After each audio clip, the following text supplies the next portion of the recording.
윤과 성서 시리즈 오늘은 이제 요한계시록 이어서 한번 살펴보기로 하지요. 계시록 9장 17절에 보면은 나는 이러한 환상 가운데서 말들과 그 위에 탄 사람들을 보았는데 사람들은 화홍색과 청색과 유황색 가슴마기를 둘렀고 말들은 머리가 사자의 머리와 같으며 입에서는 불과 연기와 유황을 내뿜고 있었습니다. 이제 요한이 환상을 보는데 이제 말을 탄 이제 사람들을 보는 거죠. 그래서 그 말 탄 사람들이 세상으로 나가는 겁니다. 말을 타고. 그래서 이제 하나의 심판자의 모습으로 등장하는 게 바로 이런 거예요.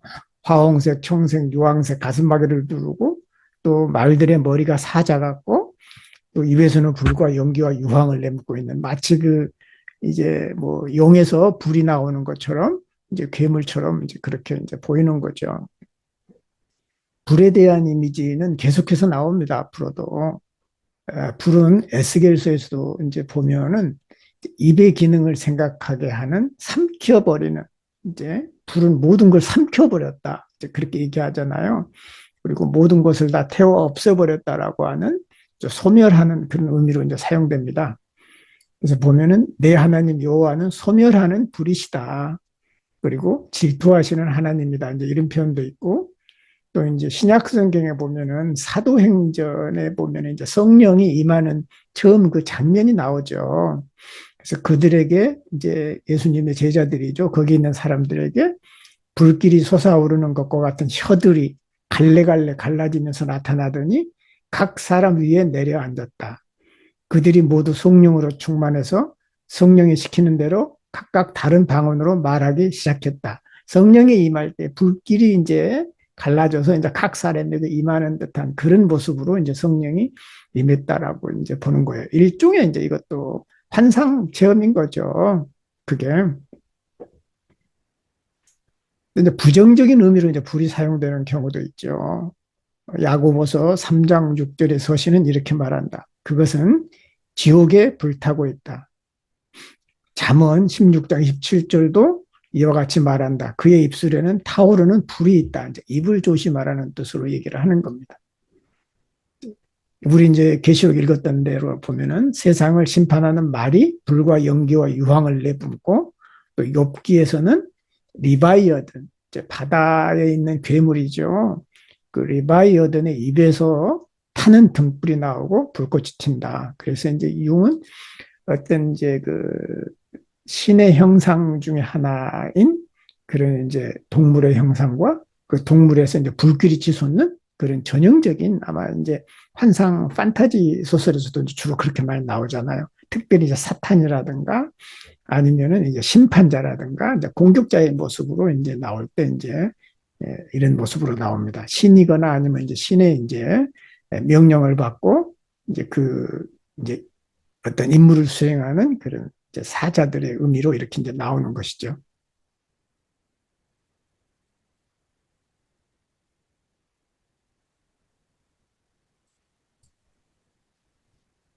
자, 또 그 다음 볼까요? 계시록 10장 1절에 보면은 천사와 작은 두루마리가 있어요. 그래서 또 이제 요한이 이제 봅니다.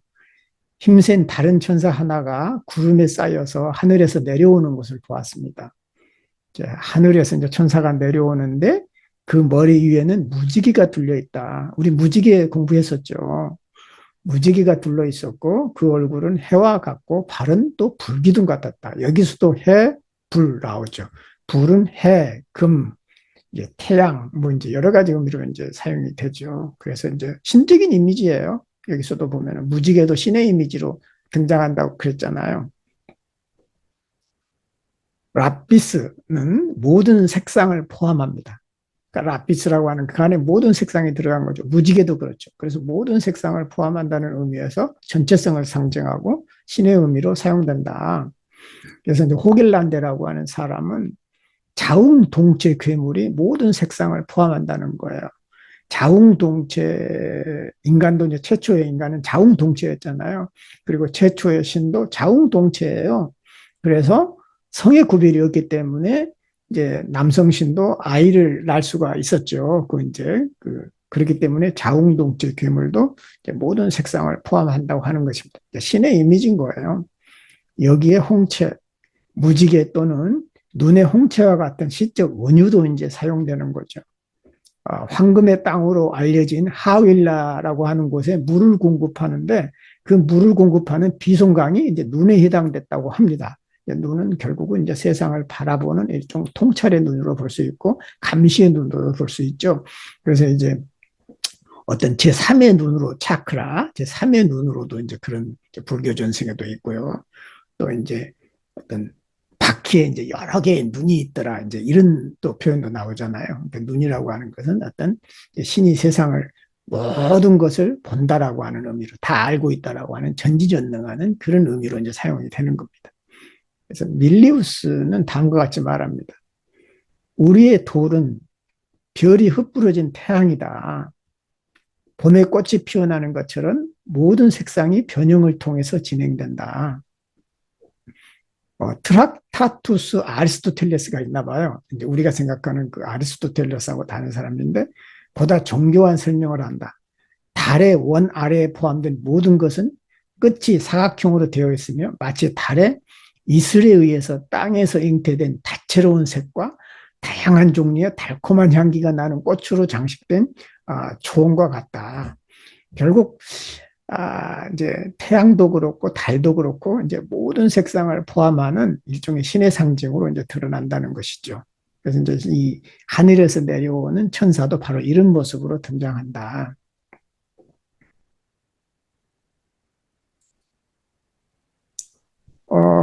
이제 계속해서 보면은 주님 앞에 서 있는 두 올리브 나무와 두 촛대를 해치려고 해하려고 하는 것은 이제 방해하려고 해하려고 이제 그런 거예요. 멸하려고 하는 사람이 있으면 그들의 입에서 불이 나와서 그 원수들을 삼켜버릴 것입니다. 여기서 이제 두 올리브 나무와 두 촛대라고 하는 것은 여기 그림에 보면 사람으로 나와 있지만 예언자들을 이렇게 부르는 것으로 나와 있어요.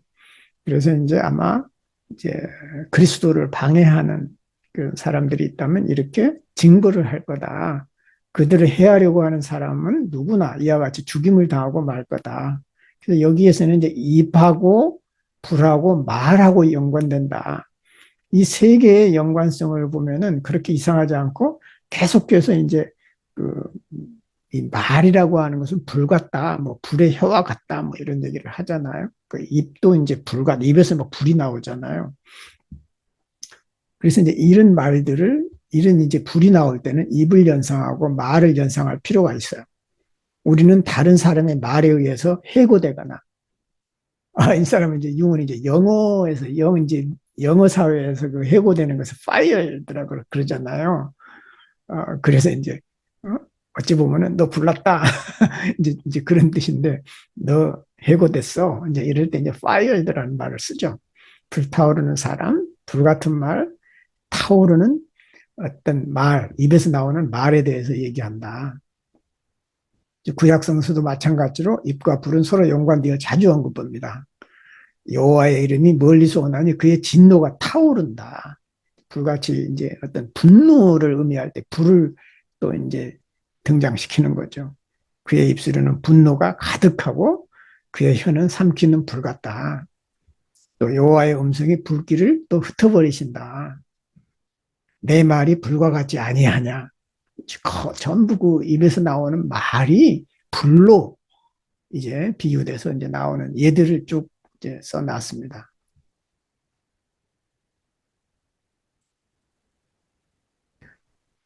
계시록 12장 1절에 보면 그 여자와 용에 대해서 나오는데요. 그리고 하늘에 큰 표징이 나타났는데 한 여자가 태양을 불로 걸쳤다. 대단한 여성이죠.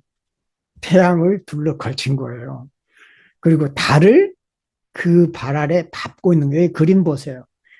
이제 위에 이제 태양을 둘러 이제 환하게 둘르고 그 밑에 이제 달을 밟고 있죠.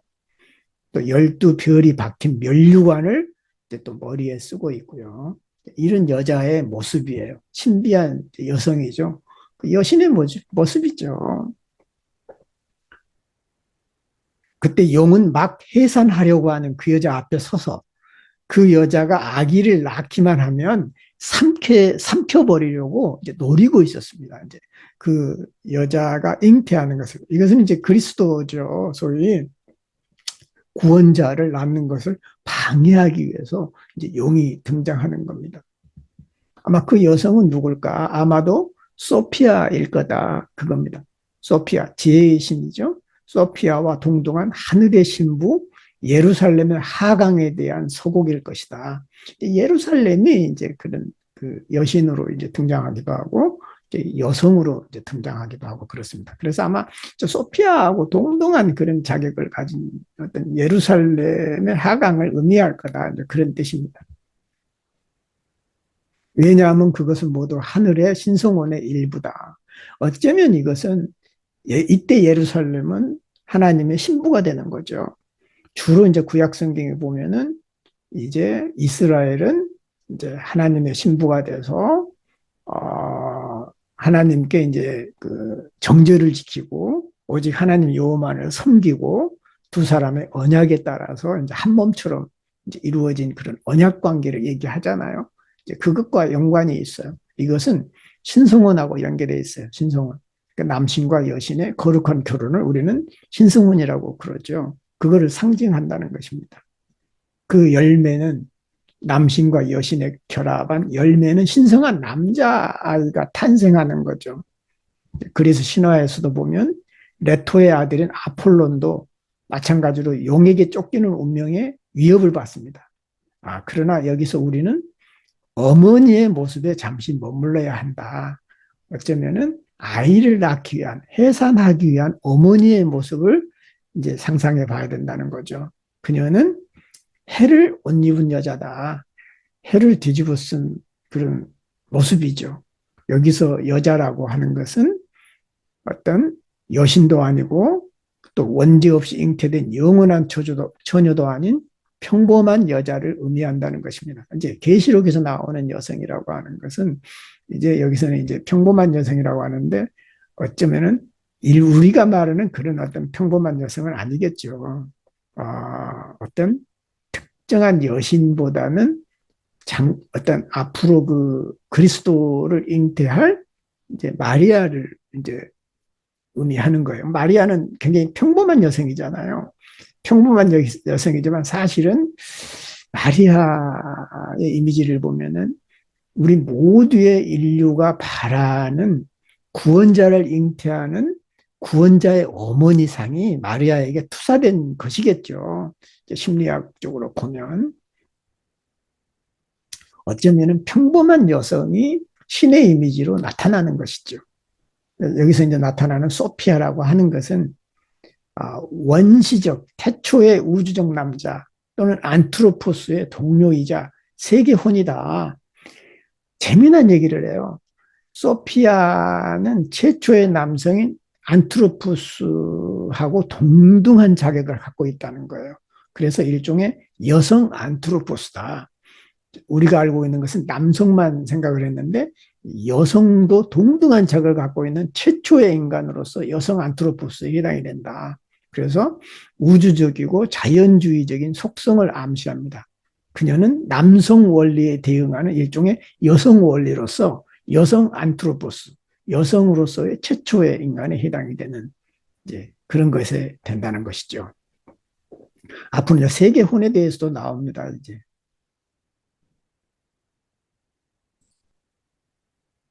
그 여성에게 낳은 아들이 이제 이 천상의 혼인에서 태어난 아들은 생명의 총체다. 그리고 연합의 상징인 컴플렉스 오포지토rum이라고 그랬는데 이게 이제 컴플렉시오 오포지토rum 아포지트가 대극이죠. 그래서 이제 컴플렉스 이거는 총체적인 연합체인 거예요. 그러니까 여러 반대되는 것들의 연합체, 총체라는 뜻이죠. 이제 대극의 연합이라는 것하고 비슷한 얘기인데 거기서 이제 이 천상의 혼인에서 태어난 아들 신과 소피아의 이제 신성혼에 해당이 되겠죠. 거기서 이제 낳은 아들이 구세주가 되는 거예요. 생명의 총체고 연합의 상징이다. 근데 이 이제 구세주가 될 이 아이는 진노한 어린 양이에요. 즉 묵시적인 그리스도에 대한 암시지만 새로 태어난 남자아이는 순한 어린 양이 아니라 진노한 어린 양이고 철장으로 나라들을 다스릴 뿐이다. 이것은 그리스도의 복제품이라는 것이죠. 그리스도의 어쩌면은 똑같은 그리스도의 모습인데 그동안 드러나지 않는 다른 모습에 해당이 된다는 것입니다. 이 전번에 우리가 봤던 이제 내용들이 이제 반복되고 있습니다. 계속해서 이제 그 신성한 아이에 대해서 융도 얘기를 많이 하죠. 디바인 차일드. 요한은 신성한 아들의 원형에 완전히 매료되어 무의식에서 그 활동을 봅니다. 요한 개인적으로 본다면은 요한 안에 있는 어쩌면 인류의 보편적인 신성한 아이 이미지가 요한에게도 있겠죠. 그것이 이제 환상으로 투사돼서 나타나는 것입니다.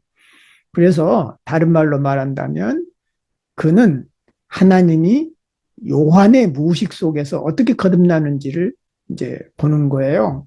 요한의 무의식 속에서 그리스도가 어떻게 환상을 통해서 드러나는가를 이제 보여준다는 것이죠. 물론 의식적으로 본다면 요한은 그리스도를 하나의 상징으로 보지 않았어요.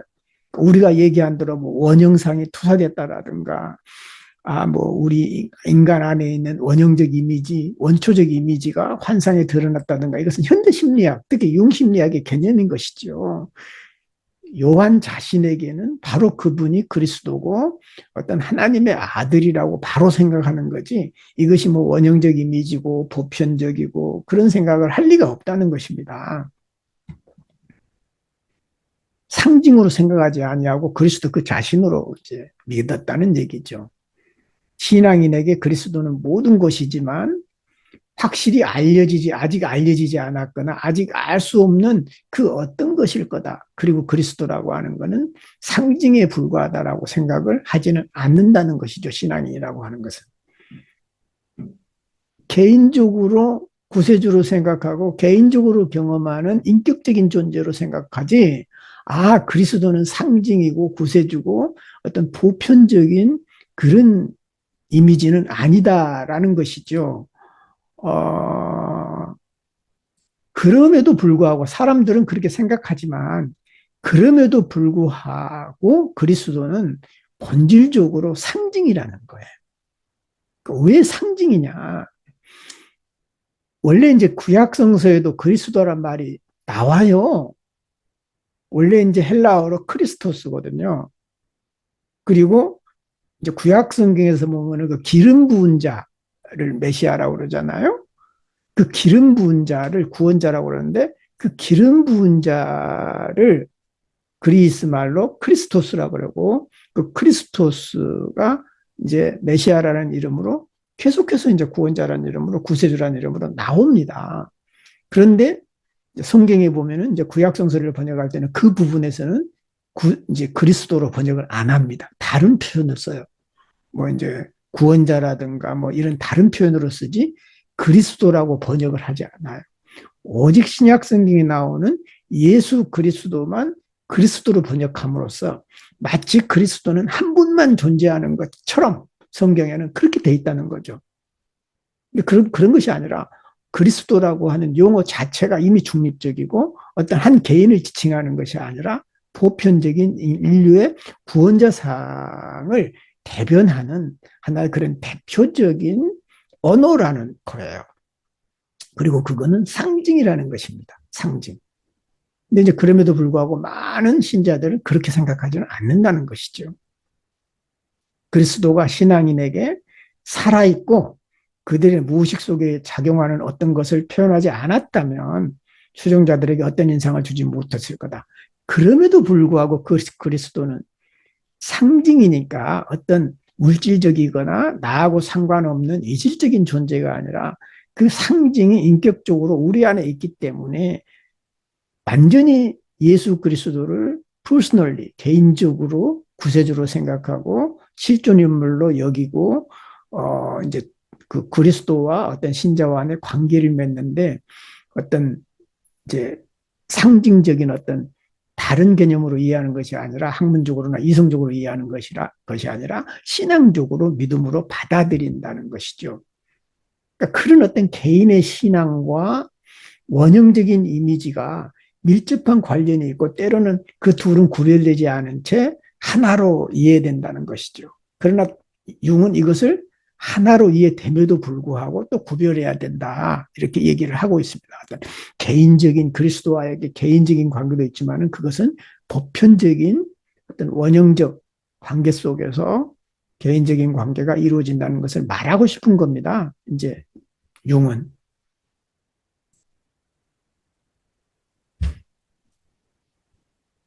계시록 12장 9절에 보면 하늘에 전쟁이 있고 난 후에 그 큰 용, 곧 그 옛 뱀으로 불렸는데 그 옛 뱀은 땅으로 내쫓겼습니다.